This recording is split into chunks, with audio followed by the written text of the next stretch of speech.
subversive activities of this radical Islamic outfit, or will the PFI find some other nomenclature to keep its nefarious designs going? That's my top focus on the Newstrack tonight.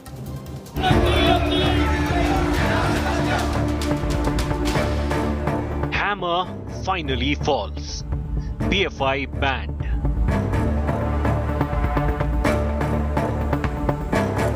PFI announces end of the road.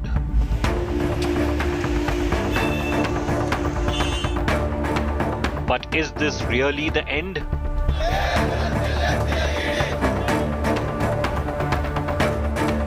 Will ban really finish PFI?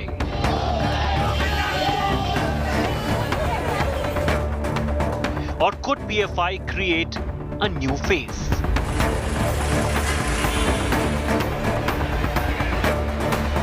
Big questions over the PFI ban. Here's a look at the headlines I'm tracking tonight. Politics erupts over the PFI ban. Congress, RJD, left and say similar action should be taken against the RSS.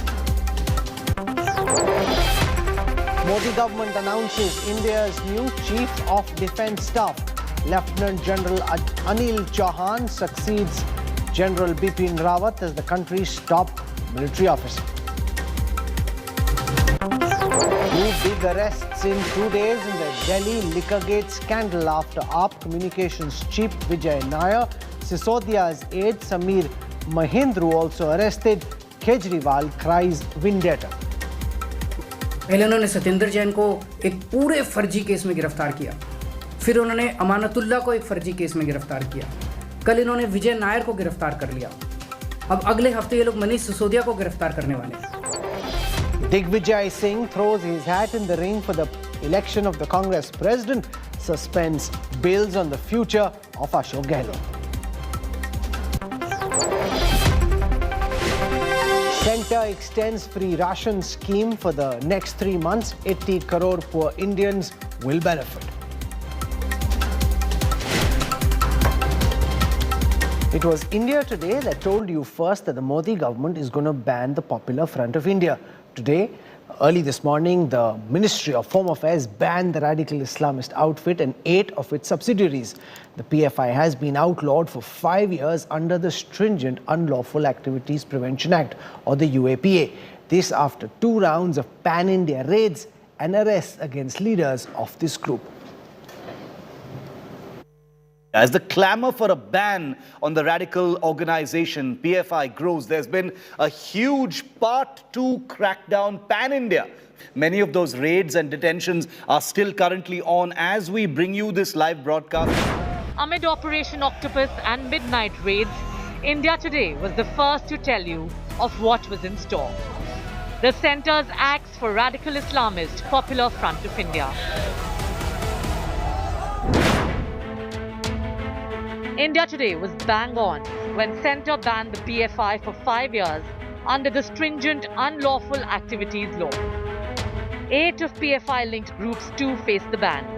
They include the Campus Front, Imam Council, Rehab India Foundation. जिसके खिलाफ सबूत मिलते जाएंगे उसी के खिलाफ कार्रवाई करेंगे। हम किसी ऐसे संगठन या ऐसे व्यक्ति के खिलाफ पूर्वाग्रह से ग्रस्त होकर के कोई कार्रवाई नहीं करते।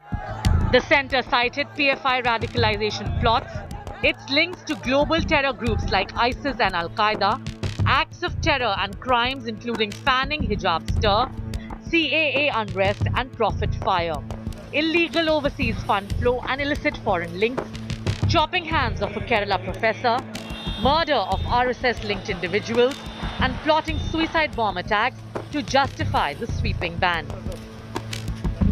State governments will take further action as deemed fit as per the Act, Unlawful Activity Act. We will take action as deemed fit after the notifications are issued. Dozens of PFI cadre are in custody for radicalization plots, violent protests and links to terror groups. देशभक्तों का ये देश है, ये राज्य है, राष्ट्रभक्तों का है। यह देशद्रोही बयान किसी पर कोई कर नहीं सकता है और वो साइन भी नहीं किया जाएगा। Doing all anti-national activities, and time had come to ban this organization, and this is a message for all the anti-national groups that they will not survive doing anti-national activity in this country. This is a very, very welcoming move.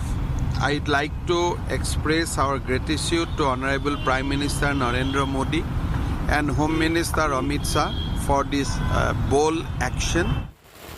While M&S workers celebrated and distributed sweets, security was tightened nationwide at PFI offices. Union Home Ministry, except for SDPI, which is the political outfit of the Popular Front of India, and that is why you could see the policemen stationed right here outside the PFI's national headquarters. Will the PFI ban help India's fight on terror, or will it lead PFI to regroup itself under a different name? Bureau Report, India Today. Hours after the ban on the Popular Front of India, politics erupted. Opposition parties started calling for a ban on the RSS. Party after party, neta after neta called the action against the Popular Front of India one-sided. The Sangh slammed the comparison with the PFI, while the BJP accused the opposition of shielding a radical Islamist extremist group.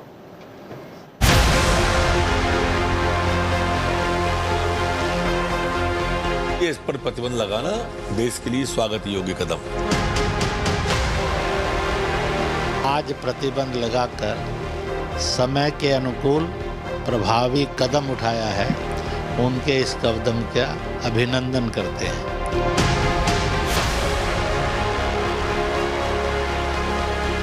जो भी radicalisation और extremism की तरफ किसी को लेकर जाता है, उसको अपोज करने की जरूरत है। रेडिकलाइजेशन हर तरफ हो रहा है।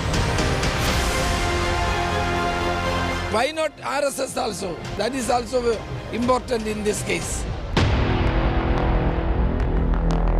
A ban turns into a focal point of Indian politics. The BJP-led centre's crackdown on the PFI has brought the Saffron Party and most of its opponents face to face. Leaders of the anti-BJP bloc found the ban on the PFI to be one-sided. They turned their heat on the RSS, claiming that it too deserved similar treatment. PFI का जांच हो रहा है और PFI के तरह जितने भी संगठन हैं, इंक्लूडिंग RSS, ऐसा पर प्रतिबंध लगाइए। Former Chief Minister and Congress leader in Karnataka echoed similar views. ಸಮಾಜದಲ್ಲಿ ಅಶಾಂತಿ ಉಂಟು ಮಾಡ್ತಾರೆ, ಗೊತ್ತಾಯ್ತಾ? ಅದನ್ನ ಅವ್ರ ವಿರುದ್ಧ ಕ್ರಮ ತಗೊಂಡ್ರೆ ನಮ್ದೇನು ವಿರೋಧ ಇಲ್ಲ. ನಂಬರ್ 1. ನಂಬರ್ 2, ಅದೇ ರೀತಿ RSS ನವರು. In Kerala, Congress leader and MLA Ramesh Chennithala insisted his party opposed communal extremism by the majority and minorities alike. Minority communalism and majority communalism, both are dangerous. They are the same, two sides of the same coin. So the secular forces should come forward and fight against the terrorist activities of both. Why not RSS also? That is also important in this case. In Bihar, the ruling JDU demanded the centre take similar measure against the Sangh. Shri R.K. Singh साहब हैं, वो एक समय में गृह सचिव हुआ करते थे और गृह सचिव के रूप में उन्होंने एक बयान दिया है ऑन रिकॉर्ड कि आरएसएस के 10 लोगों के खिलाफ आतंकवादी होने के साक्ष्य उपलब्ध है। तो उस पर केंद्र सरकार को भी विचार करना चाहिए। The Samajwadi Party in Uttar Pradesh called the ban on the PFI an assault on democracy. Party MP Shafiqur Rahman Bagh alleged the action against the outfit was unreasonable. इस तरीके से बैंड लगने लगेगा तो प्रजातंत्र तो खत्म हो जाएगा जी। ऐसे अब इन्होंने लगा दिया, अब मेरी राय में तो ये नामुनासिब है। MIM called the ban unfair and UAPA as detriment to constitutional principles. While I have always opposed PFI's extreme and radical approach. I have always supported democratic approach. This ban on PFI cannot be supported because actions of some individuals who commit crime does not mean that the organization itself must be banned. जो भी radicalization और extremism की तरफ किसी को लेकर जाता है उसको अपोज करने की ज़रूरत है और अगर आप ये कह रहे हैं कि रेडिकलाइजेशन सिर्फ एक तरफ हो रहा है, नहीं, रेडिकलाइजेशन हर तरफ हो रहा है. The BJP and the RSS hit back at its critics with full force, calling them the appeasers of anti-national forces. RSS पर उंगली उठाना यानी एक किस्म से संविधान का अपमान है, लोकतंत्र का अपमान है, मानवता का अपमान है, शांति और सद्भाव का विरोध है. यूपीए की सरकार के समय में भी ये जानकारी थी कि यह एक हिंसक संस्था है, संविधान को नहीं मानती है, राष्ट्रद्रोही है, प्रो-पाक या विदेशी षड्यंत्र की समर्थक है, हिंदुस्तान जिंदाबाद की बजाय पाकिस्तान जिंदाबाद के नारे लगाते हैं. कांग्रेस का हाथ पीएफआई के साथ, कांग्रेस का हाथ हमेशा देश विरोधी ताकतों के साथ. आज फिर से कांग्रेस पार्टी उस पर सियासत कर रही है, राष्ट्र नीति और राष्ट्र सुरक्षा पर राजनीति कर रही है, जो कि उनका चरित्र रहा है. अनर्गल तर्क दे रहे हैं, आरोप प्रत्यारोप कर रहे हैं, दूसरे संगठनों को इसमें लाने की कोशिश कर रहे हैं ताकि पीएफआई को प्रोटेक्शन और कवर फायर दिया जा सके. Politics on a high drive, some took an unambiguous stand, some a middle path. Some others chose to stay quiet for their own political compulsions. More so when elections loom in key states. Bureau Report, India Today. Will the ban on the PFI now lead to an end to the subversive activities that this organization is alleged to have carried out, or will, like the Simi, the PFI find some other way of keeping its nefarious designs going? Joining me on this broadcast, Aman Lekhi, senior advocate in the Supreme Court. We've got Dr. Shoaib Alam Jamai, chairperson of the India Muslim Foundation. Sushant Saveen is a leading strategic affairs expert. Karuna Nandi is an advocate in the Supreme Court. We've got Dr. Vikram Singh, former IPS officer, joining us. Adil Singh Boparai represents the Congress. The BJP said because this matter is currently being looked at by the investigating agencies, they didn't want to send a representative to this conversation. I want to go across to Aman Lekhi first. On the basis of the evidence in the public domain at this moment, do you think the case and the ban against the PFI will hold in a court of law if and when the PFI decides to challenge it before the courts or one of the tribunals? No, absolutely. This is absolutely justified. In fact, it's delayed. If you look at the conditions on which it will be banned, the criteria which the statute specifies is comprehensively satisfied. This falls in the category of unlawful activity, and in addition, it clearly attracts 153A. As far as PFA is concerned, it's crime-ridden past, blood-soaked activities, which deal not only with extremism, as is apparent in the manifesto of making India an Islamic state, altering the fundamentals on which our polity is based, but apart from whatever the political commentary which is part of this program, the affidavits have been filed in the court, the orders have been passed in various courts, the investigation which has been revealed across the country, not just in Kerala, even in Bihar, justify this particular action. And why I say it's justified also because prior to this particular ban, there have been individual actions against particular persons under the Unlawful Activities Act. And because the individual actions against particular person Unlawful Activities Act did not yield the result, and in fact the activities persisted, in that event those who actually constitute the body, which in fact endorses these particular actions, invited itself to this particular action of its being declared an unlawful organization, subject of course to the tribunal just to be constituted affirming it. In my opinion, this is a warranted exercise within the limits of law and justified on all parameters.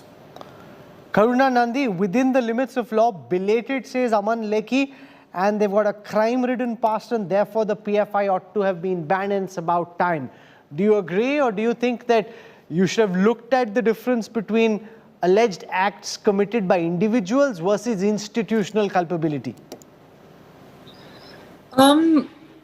Obviously, one thinks the latter, that you have to establish the institutional culpability before you ban the organization. And what appears to be happening is that even as Mr. Lekhi just said, that what's happening is that their investigation, as per themselves, reveals the individual that there is more. But if there is more, then let us see what is more before the organization is banned. However, at the same time, if the allegations of the government are all taken to be true, and that's mostly what's being reported and reproduced wholesale, then of course the organization would need to be banned.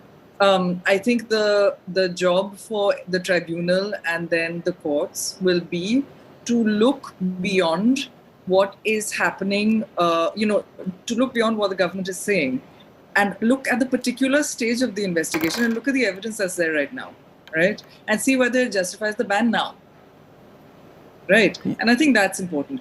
But somebody said that you're giving a crocin for a cancer.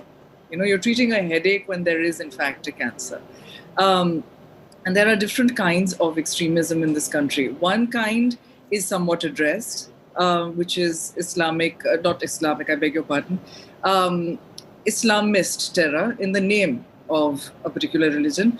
But what is not addressed, in my view, adequately, and there is a real problem here, is terror by the Bajrang Dal. Is when, you have Pragya, who is a political representative, and those cases are still going on against her, where you have public prosecutors, eminent public prosecutors saying that they were changed, where you have, somebody called Yashwant Shinde has filed a very detailed affidavit saying that implicating senior members of the Sangh Parivar. And I think those issues are not adequately addressed. And while the PFI has to be looked at its own merits, and the ban may very well be sustainable, and that's important. It's to leave the rest of it is a problem. Vikram Singh, the critical question is, will this ban lead to an end to the subversive activities of the PFI? We saw in the case of Simi, after they were banned, names were changed, new organizations came up, and the same caste of individuals found a new manner of keeping their disruptive activities going. How do we ensure that this ban is the beginning of the end of the PFI? This is one problem, Rahulji, that will have to be addressed and fixed immediately. We have seen the banning of Simi in the year 2001. It was an unmitigated disaster. Banned again subsequently in the year 2007.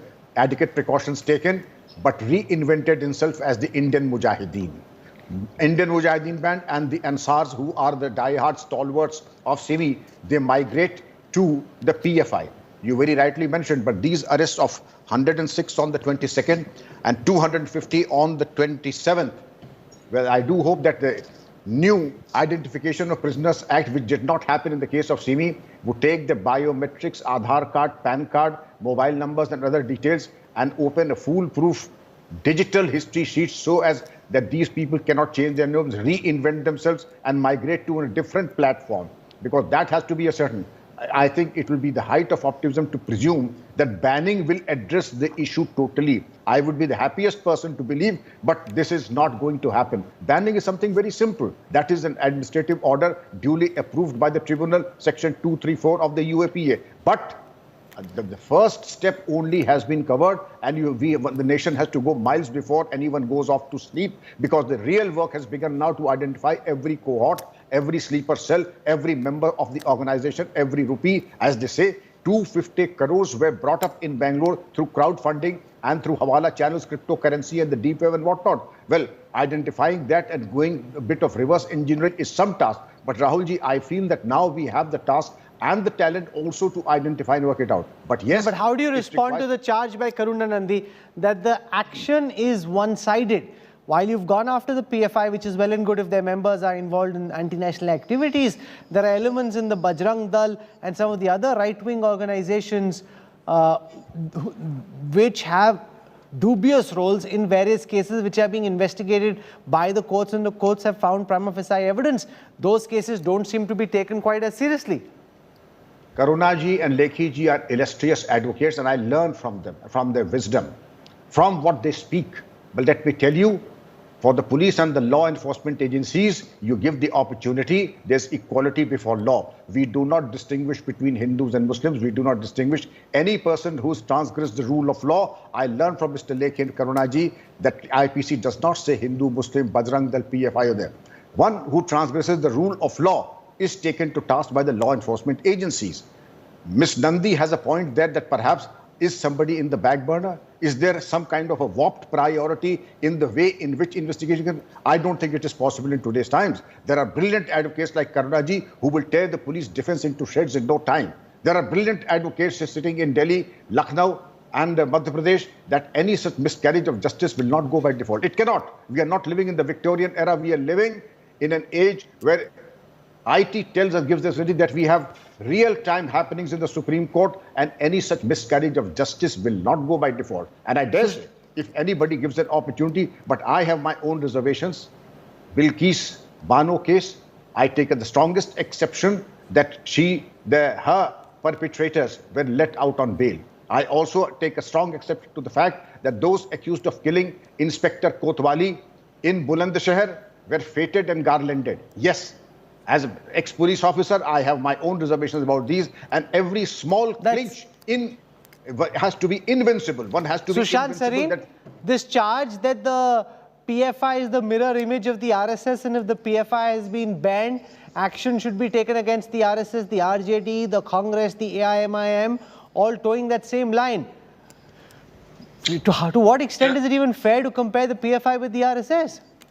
Rahul, I think it's a travesty to compare the two organizations. But having said that, the people who are demanding a ban on the RSS, they were in power for 10 years from 2004 to 2014. They could have banned the RSS at that point of time. They banned the RSS 3 times in the past. And what happened after that? They simply couldn't carry it. They couldn't prove their case. And these were not governments which were linked to the RSS. These were governments which were hostile to the RSS. The very same people who are demanding a ban on the RSS and are trying to do monkey balancing. What I find objectionable is this is monkey balancing. If you have adequate evidence, adequate proof against the RSS, by all means go to court and demand a ban on it. And when you were in government, you could have banned that organization. But you weren't able to do it because you had no evidence. Even in the case of PFI, Rahul, the demands for banning an organization like the PFI have been made for years. And yet it has taken a long time simply because there are certain objective criteria, certain legal requirements which you have to fulfill before you can actually go and ban an organization. You just can't do it out of a whim and a fancy.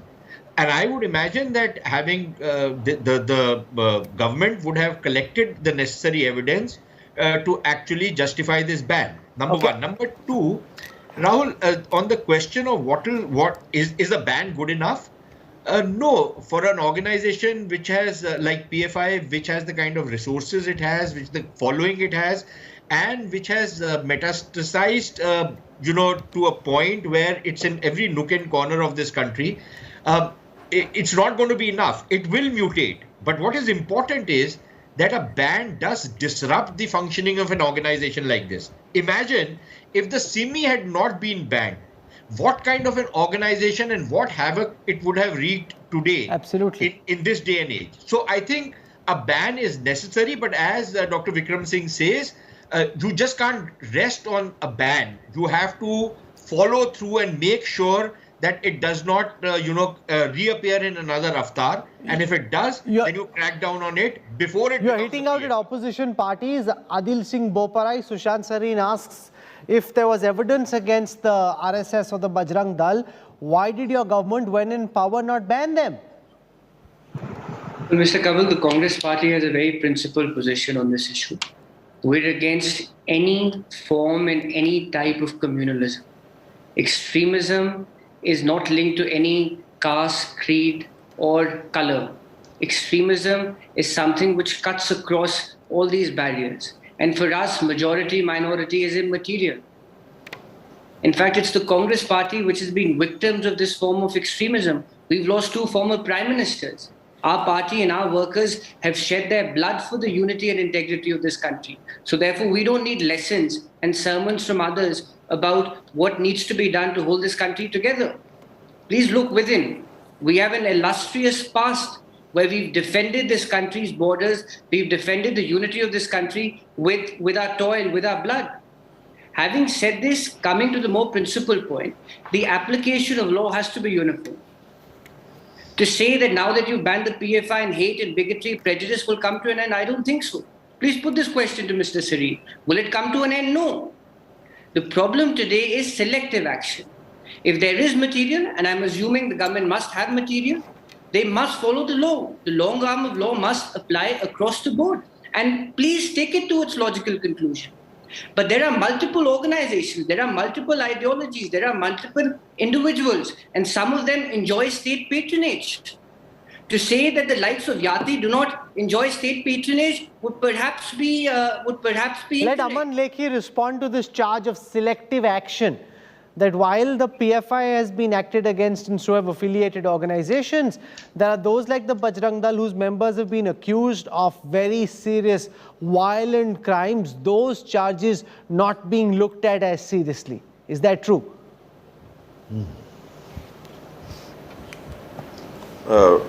This is a clear case of whataboutery, and that is more or less endemic in this country. The issue here is whether PFI should be banned.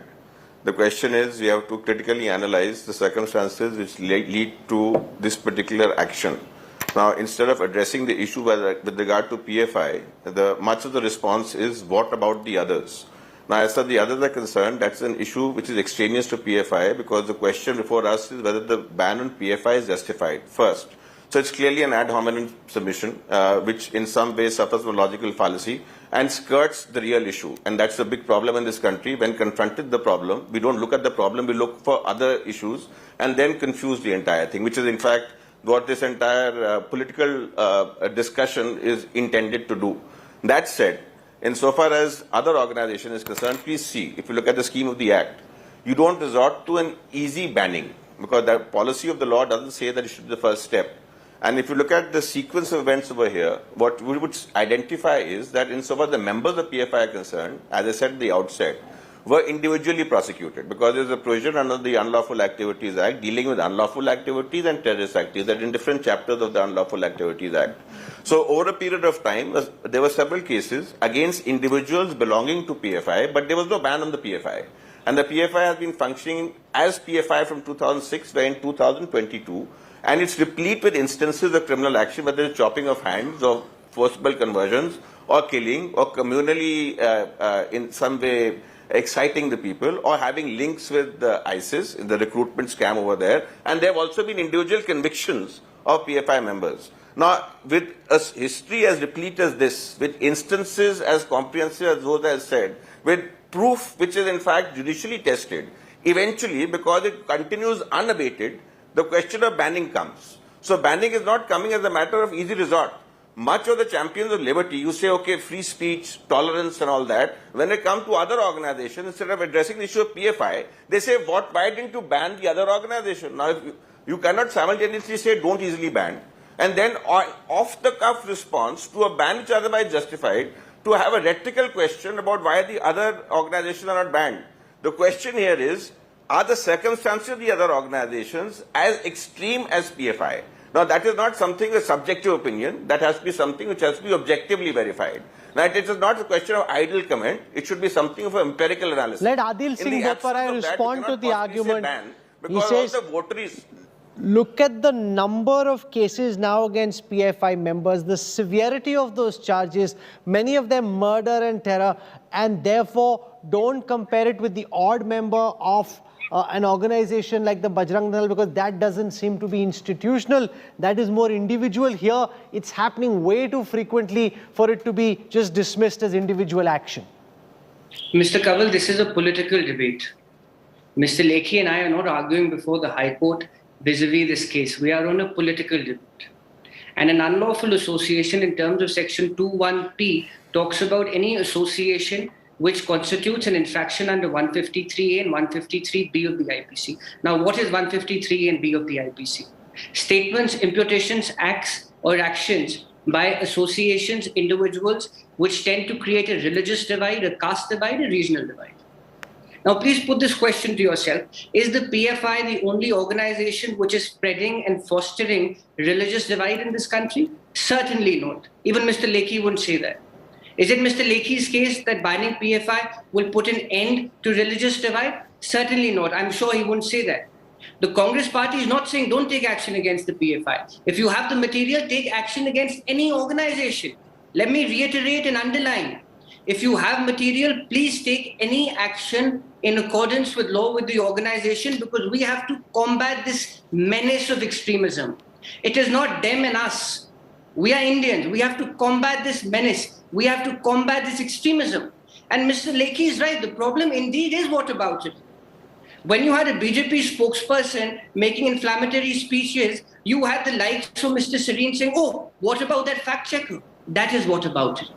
I think it's time in this country today where we must stand unitedly and combat this extremism. Okay, Shoaib Alam Jamai, when you were on the show the last time, you were advocating that action should not be taken against the PFI. Now the Popular Front of India has been banned. Do you think this will lead to an end to the subversive activities that the PFI was accused to be spreading and being a part of? Hi Rahul, and good evening to all my fellow panelists. Rahul, as far as I am concerned, I believe that the socio-political ideology of Gandhi, Nehru and specifically Maulana Azad will prevail in the Indian society or culture, not the radical kind of socio-political work which SDPI or PFI is doing till now. And I knew that it was destined to get banned because the kind of radicalization of the politics they were doing. But the thing is that, is it sufficient enough to wipe off all kind of communalism and the violence in the country? No. I'm very disappointed that even a most senior and the brilliant lawyers, even the former DGP, have some reservations in vocal against some of the nefarious Hindutva elements or the organization which were, I mean, so at the number of times we were involved in riots, in the murders, in the bomb blast, in Bengal, in Kerala, but they were not being vocal against this group. So it is very disappointed to see. मैं ये चाहता हूँ कि आपने ban लगाया, सही बात है, लेकिन साथ ही साथ अगर सरकार एक दो ही ऑर्गेनाइजेशन ऐसे जो रिसेंटली जिनका नाम आया कई बार इसमें धर्म परिवर्तन में, बहुत सारी चीजों में, और आपने देखा उसमें धर्म संसद में नाम आया, उन सब इनमें से किसी एक का आप बैन लगा देते तो कम से कम एक विश्वास, एक बिलीव जग जाता कि हाँ सरकार जो है वो पक्षपात नहीं कर रही है, बायस्ड नहीं है। लेकिन आपने ऐसा किया नहीं, क्योंकि आपको वोट बैंक की पड़ी है। आपको पता चला कि अगर हिंदुत्व के किसी भी ऑर्गेनाइजेशन को आपने बैन लगा देंगे तो वोट बैंक पे असर पड़ जाएगा, लोग विद्रोह कर देंगे। लेकिन आप एक वोट बैंक को खुश करने के लिए, तुष्टीकरण के लिए आप जो कर रहे हैं वो मुझे लगता है ठीक नहीं है। इससे तो आप और उसको मजबूती दे रहे हैं। Sushant Sareen, how do you respond to this charge that because that's where the BJP's vote bank lies, when there is an allegation against a member linked to a right-wing organization, linked to the idea of Hindutva, that isn't pursued because that could potentially impact or jeopardize the BJP's vote bank?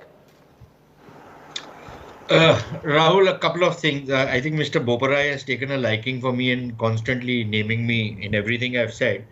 But let me just take off just very shortly. Number one, all this talk about Article 50, I'm not a lawyer, but I think he was quoting Article 153 and something else. And he mentioned casteism in that. If that is the principle on the basis of which you are going to start banning organization, I don't think you would have a government in Bihar or in Tamil Nadu or in many of the other states where openly, hatred against particular communities is excited. So I don't know what Mr. Boparai is talking about, and it's rather rich coming from him and his party to talk about, all this kind of sacrifices they've made. After all, let's not forget who was responsible for the disaster in Punjab and many of the other disasters and all the riots over which the Congress party presided over for decades, virtually every year. Every year they used to have a pogrom. So let's stop it out there. On the other question which Mr. Shoaib is raising, look, the point is that if, as Aman Lekhi is saying, if there is a proven evidence against a particular organization that it is involved in this kind of activity, by all means ban it. Who am I to stop it? That's a decision which governments have to take. I'm not supposed to take that. But if you're talking about, एक minute, either you speak or I'll speak. Okay, Shoaib Jamai, you did this the last time as well. Virtually nobody spoke when you were speaking. Everybody heard you patiently, even if they didn't agree with you. Surely you must extend Sushant Sareen the same courtesy. So Rahul, the thing is that, I don't believe in monkey balancing. Now, on the basis of that, some people from a particular organization have indulged in violence. They might have, so have people from the AIMIM, so have people from many of the other organizations who have indulged in violence. Now, I'm not a advocate of violence in politics, and I believe that the state must come down with like a ton of bricks on anybody who takes the law in his own hand. Whether it's AIMIM, whether it's BJP, whether it's Congress, anybody. I as far as I am concerned, there's a way of doing politics, but you have to distinguish between violence which happens, by political organizations or political outfits, and distasteful as it might be, and violence by an organization like the PFI with known links with terror organizations, with known, incidents of violence and of terrorism, and of exciting, instigating people to do violence. So if you are going to, completely equate everything and draw some kind of an equivalence between parties which you don't like or you don't identify with, then I think, you are making a mistake. Dr. Jamai, it is a fact that members of the AIMIM also have been involved in certain violent activities or unlawful speeches. So it's not about what the odd member does, it's what's happening institutionally that matters more. Exactly, Rahul. See, calling a spade is not a monkey balancing. आपके अंदर guts होनी चाहिए. मैं ये कह रहा हूँ कि सबको पता है कि बजरंग दल हो, VHP हो या RSS हो, ये सारे मेंबर्स बीजेपी को वोट देते हैं और इनको जिताने के लिए जी जान लगा देते हैं. अब इन्हीं के वोट के बुनियाद पर सरकार बनी है और इन्वेस्टिगेशन एजेंसी को जो निर्देश देंगे, जो इंस्ट्रक्ट करेंगे जांच करने की इन संगठनों की, तो वो सरकार ही करेगी. अब बीजेपी ही नहीं चाहती है कि इन सब संगठनों की जांच हो, BHP बजरंग दल की, तो उसका डॉजियर कैसे तैयार होगा? उसका कोई डॉजियर तैयार होगा नहीं, रिपोर्ट तैयार होगी नहीं, तो उसको बैन करने की बात नहीं आएगी. सवाल ये हो रहा है कि इससे पहले जो NIA ने जब यहाँ से मालेगांव बम ब्लास्ट का जब मामला हुआ था, और जब हेमंत करकरे साहब ने और NIA ने जो डॉजियर तैयार किया था, आप तो उसको कमजोर कर दिए. आपने उसको कमजोर करके यहाँ से कोर्ट में यहाँ से मामले को कमजोर कर दिया. तो आप खुद टेरर के मामले को विड्रॉ करने के लिए, अपने संगठन के लोगों को बचाने के लिए NIA जैसे इन्वेस्टिगेशन एजेंसी के यहाँ से डॉजियर को, रिपोर्ट को आपने कमजोर कर दिया और यहाँ से कोर्ट में आप उसको हल्का प्रूव कर रहे हैं. तो सवाल ये होता है कि भाई मुंसिफ भी आफी और कातिल भी आफी, तो हम यहाँ से इंसाफ मांगने जाएं किनसे? सवाल यही है कि जब आप ही बैठे हैं उन जगह पे जहां आप उनको सपोर्ट करते हैं इन संगठनों को, तो उनको जांच कौन करेगा? Vikram Singh, because you've got a government in power which has a certain political ideology, there have been charges where even former public prosecutors have spoken, where they told journalists that they were asked to go slow in those cases, and this has happened as a matter of record, leading to people like Dr. Jamai questioning whether action is being taken in an equal fashion against all organizations or individuals who have charges against them. Rahul, I've heard Dr. Jamai and everybody very, very patiently, and as an Indian, I'm a little concerned. Concerned because, yes, what you have raised also is a fact on record. At the same time, India happens to be one country which is extremely, extremely magnanimous towards the enemy of the nation. You had a book, Mumbai Hamle ke RSS ki Sajish, after the Mumbai blast, and no other than Digvijay Singh was the person who released the book immediately after the Mumbai blast. Can you ever see this miscarriage of justice ever? And there was a narrative to show that it was not the Pakistanis or the ISI, it was somebody else within the country who orchestrated this. Then you had the funeral of Yaqub Memon, whose funeral was some kind of a procession that was orchestrated by the PFI. Then the beautification of the grave of Yaqub Memon. I feel very strongly about all this. Yes, there may be a few fault lines, but they need to be addressed. I don't say one at the cost of the other, but they need to complement each other. But comparison should be between comparables. PFI is a Frankenstein, and if there are fault lines elsewhere, they need to be addressed also. But I don't say that there can be comparison between the PFI and the RSS. Look at the criminal history and the recoveries that has been made from the PFI. 250 crores in one go, explosive, the do-it-yourself kits in respect of IEDs, the weapons, and also the currencies, and also the flow of money. Of course, you cannot blame that it is because of the RSS that this happened. It is a first-class recovery from the scene of incident and the raid itself, and the PFI had better put its act together to explain before the tribunal the costs. Now, what is critical is that the action against the PFI be such that it leads to an end to these subversive activities, and that the evidence holds up in a court of law.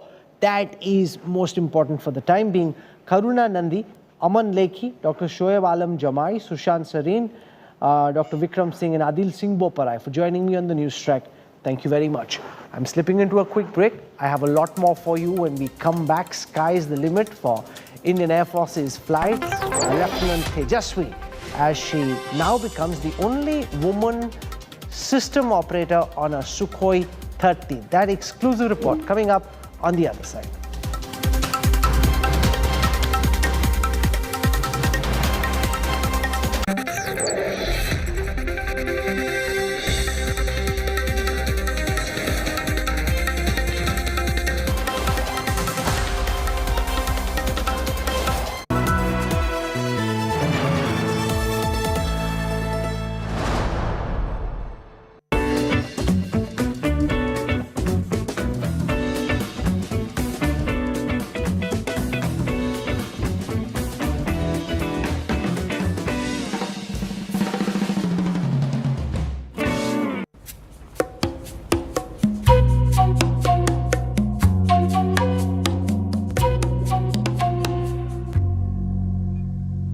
I noticed something new.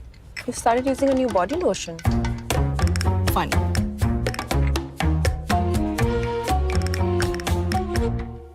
I'm so sorry for the delay. I was on another call. It just kept going on. No, Papa. You have been a steam bath. Steam bath? At home? Two steam bath he takes. Go to your homework.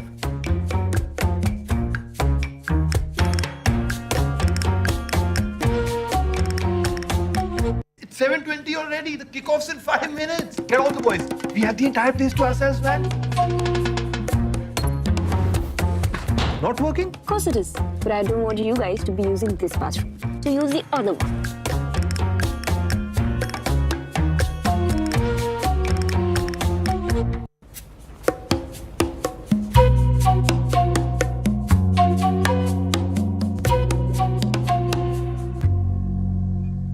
Hey, I noticed something new.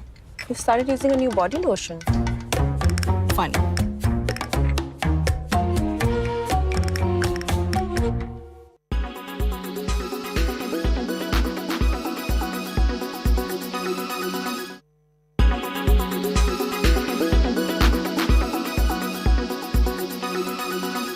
Everyone's busy finding what's trending. You're busy finding out why. India Today, for those who research before reacting. Download the India Today app now. Tonight at 9 p.m. on the news today with me, Rajdeep Sardesai. The Modi government decides to extend the free ration for the poor scheme for another 3 months. Is this to be seen as pure welfareism or part election revenue? That's going to be a talking point. Also, the rupee has touched a new low. We'll be joined by one of the country's top economists, Dr. Sajid Chinoy.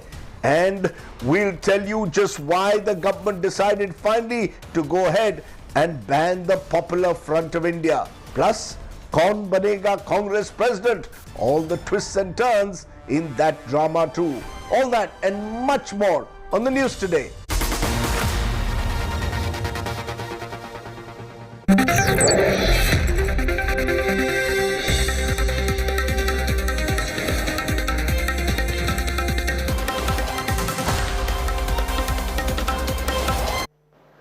You're on board the Newstrack. The CBI has arrested the owner of Indo Spirits, Sameer Mahendru, and AP's communication in charge, Vijay Nair, for their role in the cartelization and conspiracy with chosen licensees in the Delhi liquor scam, in which Deputy Chief Minister Manish Sisodia is also an accused. Vijay Nair has been sent to 5 days of CBI remand. Here's a report. The first two arrests in the sensational Delhi Liquorgate saga, which has sparked an all-out political showdown. Two high-profile names arrested for their alleged role in the liquor policy irregularities being investigated by the Enforcement Directorate and the Central Bureau of Investigation.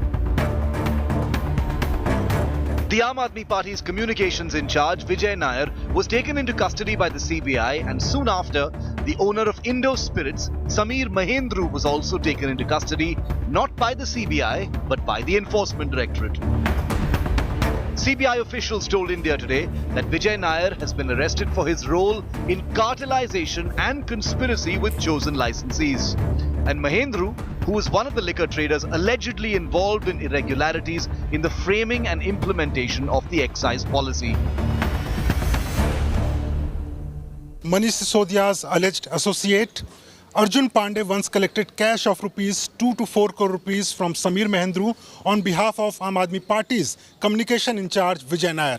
Nair allegedly gave those cash to public servants in this case. The arrests has prompted a war of words as Delhi Chief Minister Kejriwal lashed out at the Modi government. Kejriwal didn't stop there. He even claimed his deputy, Manish Sisodia, was next on the target list. पहले उन्होंने सतेंद्र जैन को एक पूरे फर्जी case में गिरफ्तार किया, फिर उन्होंने अमानतुल्ला को एक फर्जी केस में गिरफ्तार किया, कल इन्होंने विजय नायर को गिरफ्तार कर लिया, अब अगले हफ्ते ये लोग मनीष सिसोदिया को गिरफ्तार करने वाले हैं।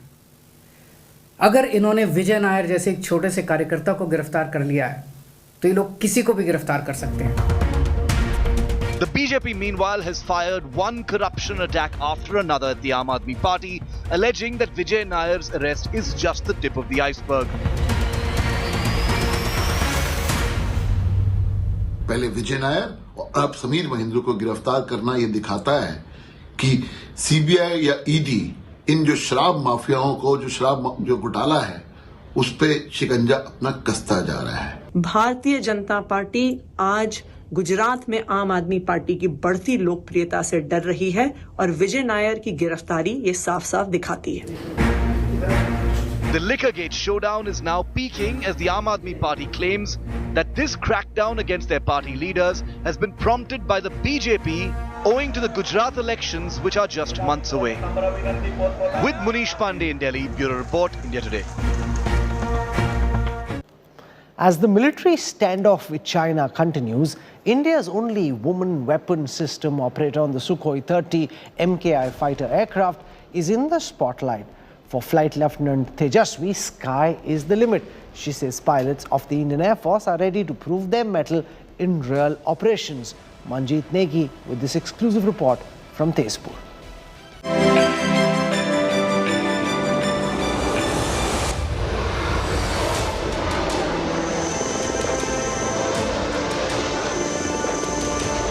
Flying high in the air, flying free with the hawk's instinct to guard the motherland. Flying Su-30 fighter jet as weapon system operator is the first Indian women Flight Lieutenant Tejaswi of the Indian Air Force, along with other women pilots ready to respond to any eventuality. They are smart, savvy, and super confident. Deployed at the China front, Indian Air Forces Women superpower at the Eastern Front are a band of young women. Being part of any actual operation is what every fighter pilot in the Indian Air Force trains for, because that's where we would get to show our mettle. Our pilots from various bases in the eastern sector are ready to respond in case of any eventuality. We're always ready for any kind of tasks and challenges that may come upon us. The WSOs or WISOs are specialist officers required to fly in the rear cockpit of multi-role Su-30 fighter aircraft and handle the sensors and weapons to be fired by the aircraft at enemy targets. Tejasvi is the first woman flying officer in this role for Indian Air Force. What runs through our minds is not very different during demanding times, because such operations are an execution of what we train for and practice for. The Indian Air Force has been flying extensively in this sector to prevent any Chinese provocation in recent years. The Su-30 MKI fighter, along with one squadron of the Rafale jets, have been the mainstay of the force in this region. The terrain in the northeast is full of challenges, of densely forested hills with unpredictable weather conditions. We are constantly trained so as to fly in adverse weather as well as in such sort of terrain. In the last 2 years, India has been engaged in multiple military standoffs with China along the northern borders in Ladakh, due to which forces are at a heightened alert all along the line of actual control. Women officers have added more muscle in this mission. These days, women fighter pilots not only flying helicopters but also flying the deadly aircraft like Su-30, and this is the firepower of Indian Air Force. With camera person Anil Jaiswal, this is Manjit Negi for India Today at Tezpur Air Base. This is where I wrap up the Newstrack tonight. See you tomorrow. Bye-bye. Good night.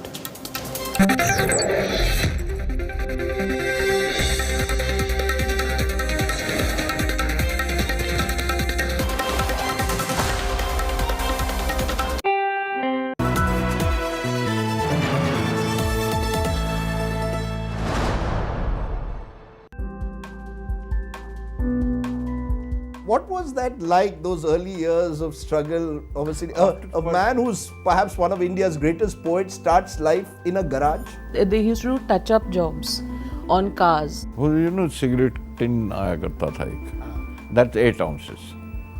And sometimes if it's a small scratch, you need only 4 ounces. And within 4 ounces, you have to match that color and find. And for example, there is black in the color of your chair now. Yes. So that was instinctive with me. I didn't know I will become a writer. That motor garage was one place where I could get more time to read and more time to write.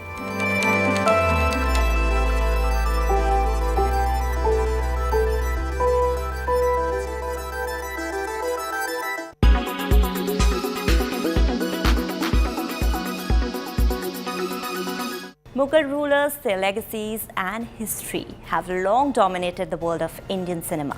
But Mani Ratnam's magnum opus Ponniyin Selvan 1 hitting the screen soon, the Chola's ancient dynasty will finally get their long-due recognition.